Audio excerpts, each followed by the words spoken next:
కార్యక్రమాలు చేస్తున్నారు.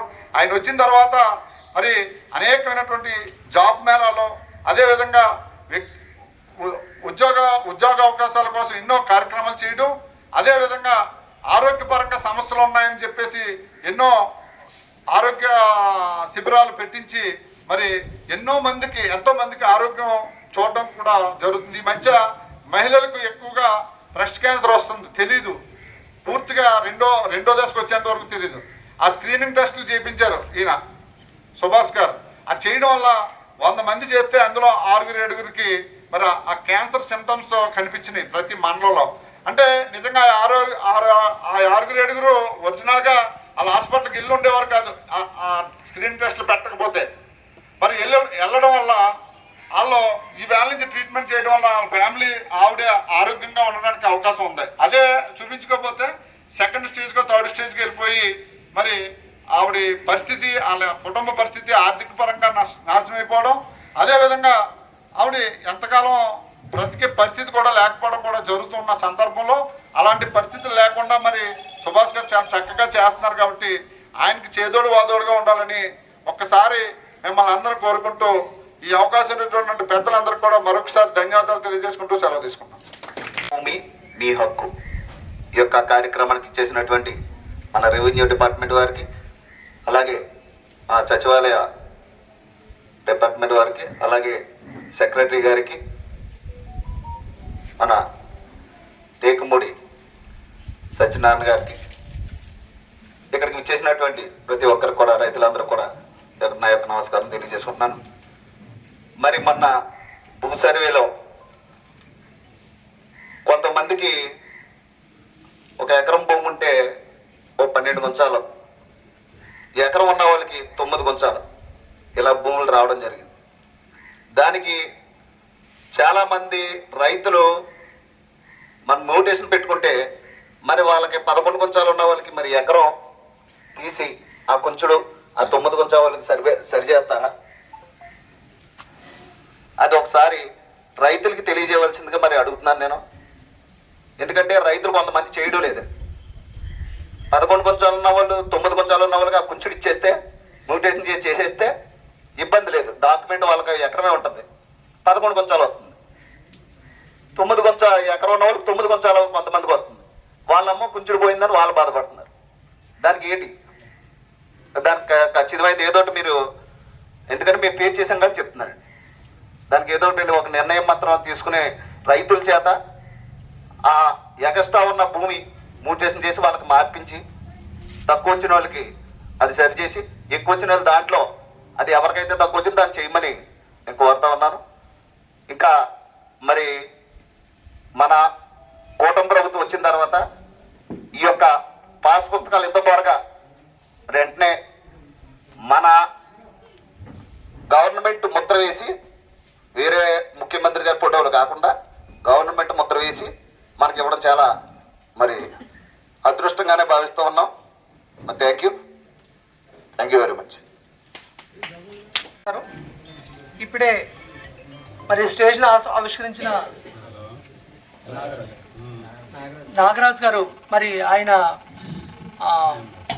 భావోద్వేగంతో ప్రశ్నించారు ఒక విషయం మీద. ఎకరా 20 సెంట్లు వచ్చింది ఒకరికి, 90 సెంట్లు ఒకరికి వచ్చిందండి. యాక్చువల్గా వాళ్ళకి మరి ఈక్వల్ డాక్యుమెంట్స్ ఉన్నాయి, ఇది అన్యాయం కదా అని చెప్పేసి అడుగుతున్నారండి. దీంట్లో ప్రధానంగా 2 ఇష్యూస్ ఉన్నాయండి. ఒక సర్వే నెంబర్లో పోరా 2 ఎకరాలు ఉన్నప్పుడు ఆ సర్వే నెంబర్ పూర్తిగా ఆ ఒక్కరైతే ఉన్నప్పుడు ఎకరం బదులుగా 95 సెంట్లు 90 సెంట్లు వస్తే ఆ విషయంలో ఏంటంటే మరొకసారి మరి మీరు సర్వే పెట్టుకుని ఆ 90 సెంట్లు రాకుండా 90 సెంట్లు 93 ఆ విధంగా చేయడానికి అవకాశం ఉంటుందండి. అంటే ఆ పూర్వ విస్తీర్ణంలో ఆ ఒక్క రైతు మాత్రమే ఉండాలి, అంటే పూర్తిగా ఆయనకి చెందిందై ఉండాలి. అలా అయితే కనుక మళ్ళీ సర్వే పెడితే ఖచ్చితంగా ఏంటంటే మరి అంటే మనకి ఇప్పుడు గతంలో 1954లో జరిగినప్పుడు రీసర్వే జరిగినప్పుడు గొలుసుతో కొలిచేవారు. ఇప్పుడు అంతా కూడా మరి డ్రోన్ ఫ్లై, అదేవిధంగా ఏంటంటే మరి రోవర్తో చేస్తున్నారు కాబట్టి 5% అలవెన్స్ ఉంటుంది ఎకరానికి. సో ఏంటంటే అందువల్ల తగ్గచ్చు, అటు ఇటుగా తగ్గచ్చు.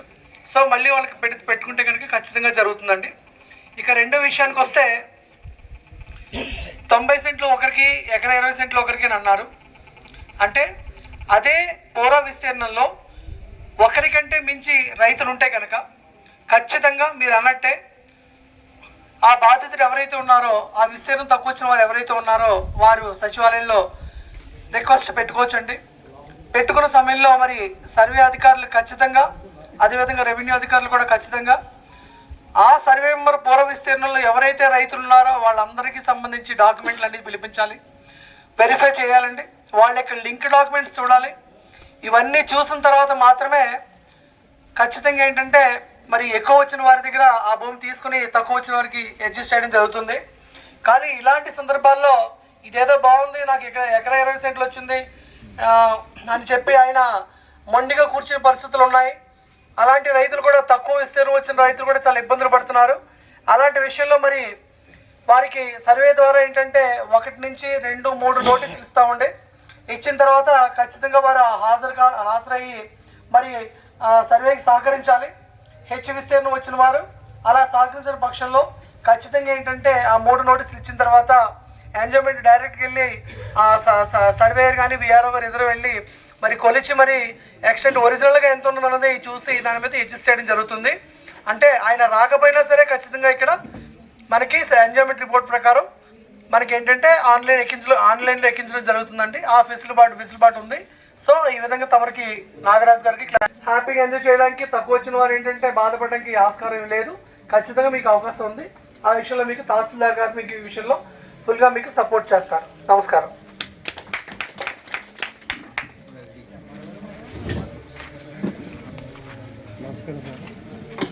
అది 61 సెంటే పడదు. 9 సెంట్లు నాకు రాలేదు సార్. నేను పెట్టినా కానీ నాకు సమాధానం రాలేదు సార్. ఎప్పుడు పెట్టారు సార్? నేను అది సార్ ఇక్కడ గ్రామది ఇది జరిగింది కదా సార్, అప్పుడు పెట్టాను సార్. ఒకసారి ఆన్లైన్ రిక్వెస్ట్ లో మీరు పెట్టండి. పెడితే ఖచ్చితంగా తహసీల్దార్ గారు మరి ఆన్లైన్ కూడా చేశాను సార్. మరొకసారి పెట్టండి సార్. అంటే తప్పుగా మీరు భావించొద్దు. మరొకసారి పెట్టండి. సర్వేయర్ గారు ఖచ్చితంగా సర్వే గారితో మండల సర్వే గారితో చేయించి ఎంజాయ్మెంట్ సర్టిఫికేట్ బట్టి ఖచ్చితంగా మీకు న్యాయం జరుగుతుందండి. సర్వేర్ గారు కూడా చెప్పారు సార్. సర్వేర్ గారు కూడా అడగను సార్. సర్వేర్ గారు ఒకసారి చేశారు సార్. అంటే ఇక్కడ ఏంటంటే సార్ మనకి గట్లు జరిపేయడం కూడా ఒక ఆస్కారం ఉందండి. గట్లు కదా సార్, మాది దిమ్మండి. అది ఎప్పటి నుంచి కూడా అలాగే ఉంటుంది సార్. ఏమండి కొత్తకు కూడా తక్కువ వచ్చిందన్నారు సార్ మన సర్వేర్ గారు. ఒకసారి దానికి తక్కువ వచ్చిందన్నది కాకుండా అంటే అందులో ఇంకా ఎవరైనా ఉన్నారా సార్ మీతో పాటు? లేదు సార్, నాదంతా మామూలు ఓన్లీ దిమ్మ సార్. అలా కాదండి, ఆ సర్వే నెంబర్ లో ఏమండి నా దగ్గర ఉన్న నెంబర్ 7 గుంటలు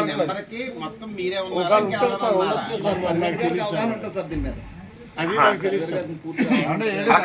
మీ ఒక్క సర్వే నెంబర్ లో ఎవరన్నా మీకు తోడు ఉన్నారా, లేకపోతే మీ మొత్తం అంతా పూరా నెంబర్ మీదేనా? అది ఈరావిరికే తెలియదు సార్. ఆ నెంబర్ నాకు తెలియదు సార్. మరి ఒకసారి అవునండి దీని సబ్జెక్ట్ అయినా మీ మైండ్లో ఉందా? ఈయన 7 గుంచాలట. 7 గుంచాలు అయితే 6 గుంచాలు 1 సెంట్. 6 గుంటలు 1 సెంట్ వచ్చింది కదా సార్. బట్టి ప్రకారం కొలుస్తుందో వాళ్ళకి ఎంజాయ్మెంట్ ఉన్నా లేకపోయినా చేను ఎకరమే ఉండొచ్చు. ఎకరా 10 సెంట్లు అనుభవంలో ఉంటున్నారు. ఈ పక్క అతను 10 సెంట్లు వచ్చినా 14 సెంట్లు వచ్చినా తక్కువ వచ్చింది, వాళ్ళు ఇవ్వడానికి ఒప్పుకుంటలేదు. మీరు అన్నట్టు 3 నోటీసులు ఇస్తాం అన్నది కొంచెం కాలయాపన కింద ఉంది సార్. అంటే నేనే 3 సంవత్సరాల నుంచి ఇలా తిరుగుతూనే ఉన్నా, మీకు కూడా రిక్వెస్ట్ ఇచ్చే. ఇప్పుడు ఆల్రెడీ మళ్ళీ నిన్న కూడా ప్రజా దర్బార్ పెట్టడం జరిగింది. ఎస్ఓబి ప్రకారం గట్ల ప్రకారం ఏమని గత గవర్నమెంట్ లో ఇచ్చింది. ఇప్పుడు ఈ గవర్నమెంట్ కూడా ఆ గట్ల ప్రకారం ఏది ఉంటేనే అదే ఫైనలైజ్ చేయమని చెప్తున్నారు. చెప్తానండి, చేయమని చెప్తున్నాను. ఆ రైతు ఒప్పుకుని ఓకే ఇది నాది కాదు అని ఇస్తే మాత్రం మమ్మల్ని అడ్జస్ట్ చేసి అది చేయమని చెప్తున్నారు. మరి అది అవతల వాళ్ళకి రైట్ అయితే లేదు.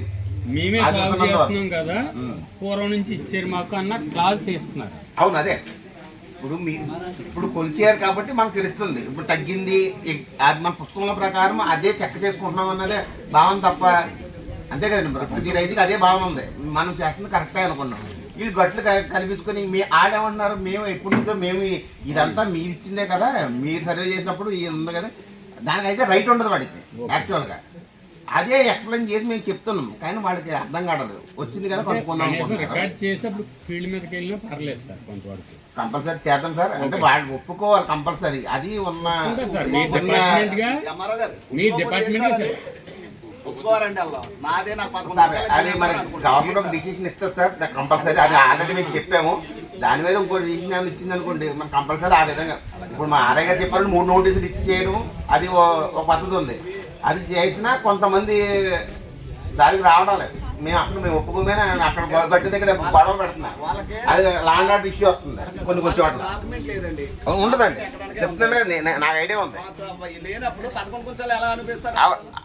అంటే మేము ఎప్పటి నుంచో చేసుకున్నాం అని చెప్తున్నాడు తప్ప, దానికి వాడు అమ్ముకున్నా వాళ్ళ దగ్గర కొన్నా ఎకరానికి అమ్ముకోగలడు, ఎకరా 10 అమ్ముకోవడానికి లేదా రైట్ రికార్డు ఉండదు అక్కడ, ఉండదండి. అదే విషయం మేము చెప్పాం సార్. దాన్ని ఏమన్నా మొన్న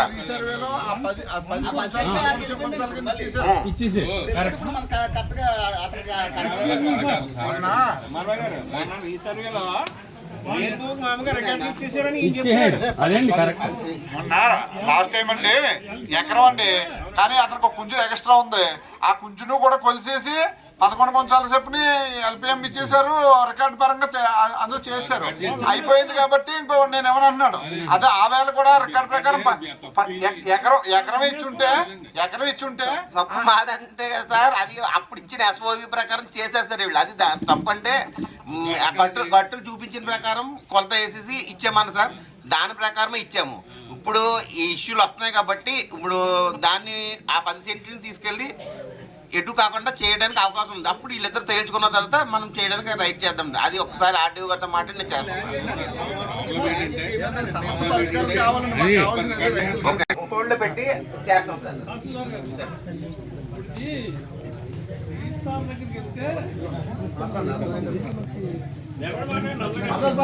కూర్చోండి.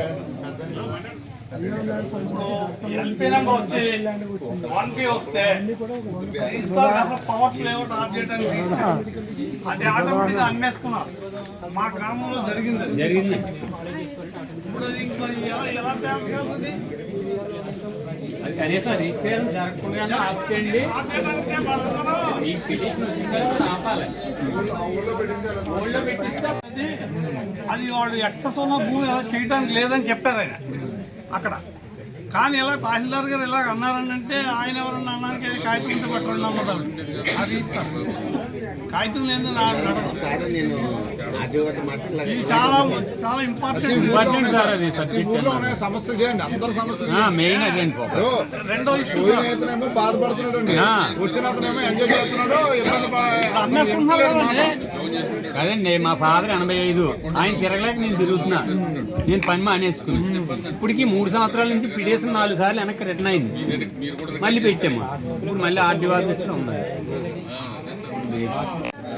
నర్ల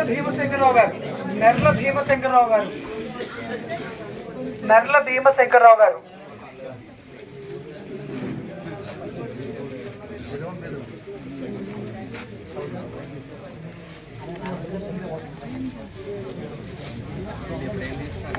తర్వాత కోటిపల్లి సూర్యప్రకాశ భీమశంకరరావు,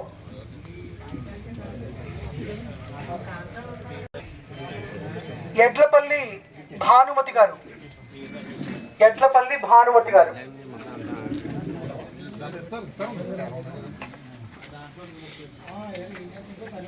మేకా వెంకట వీర్రాజు గారు వచ్చారండి.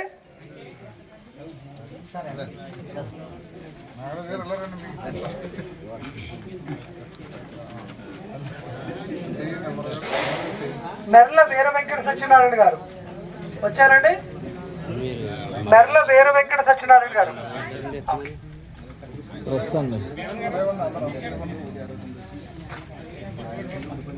డంగేటి చంద్రరావు గారు,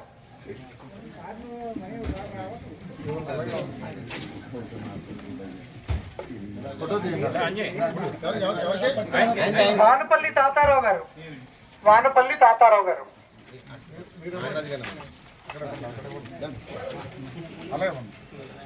గెద్దాడ సూర్యకుమారి గారు,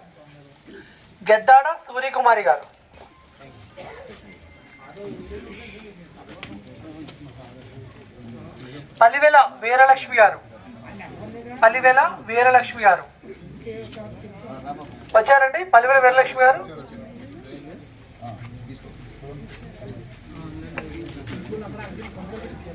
నక్కా భీమశంకర్రావు గారు.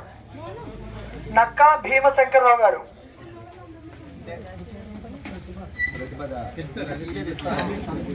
బొట్టు నరసింహారావు. బొట్టు నరసింహారావు గారు వచ్చారండి. బొట్టు నరసింహారావు గారు మీదేనా సార్?